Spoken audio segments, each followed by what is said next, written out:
Takulandirani ku AMTV Malawi kuchimake kwa nkhani zenizeni. Ngati nkhani imeneyo kuno kulibe, dziwani kuti nkhani imeneyo ndi yabodza. Tikufuna kuti adule pasi udindo chifukwa chonena kuti mukuziwa kuti zisankho zathu za pa 16 September za 50+1. Ndiye mbuyomo tinakhala ndi mkumano pofuna kuti tikamve zokhuzana ndi system imeneyi kuti imagwira ntchito bwanji. Ndiye mmene anatiyankhira kumene koko anapezeka kuti nthawi yomwe tinkapanga registration makina amenewa analephera kupanga upload mayina ena 19. Izi zinadziwika pa nthawi yomwe anthu amakafuna matrasifa kuona kuti mayina awo atani kodi asowa. Ndiye tidapita kafufuza kodi mayina amenewa anasowa bwanji, anatisimikizira kunena kuti makina amenewa analephera kupanga upload mayina amenewa.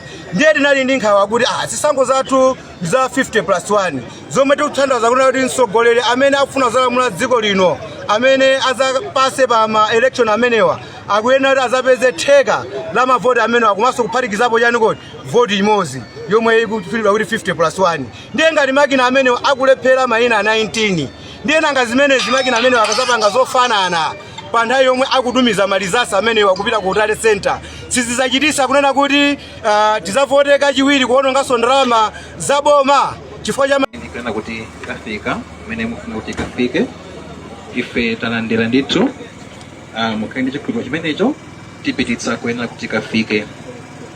Tikupempheni kuchoka pano monga zonse zathu ndi zabata ndi mtendere, tendonetsetsenso kunena kuti tasondanso bata ndi mtendere pamene tichoka pano. Ambuye akudalitseni nonse. Zikomo.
Osaiwala kupanga subscribe ku channel ya AMTV Malawi.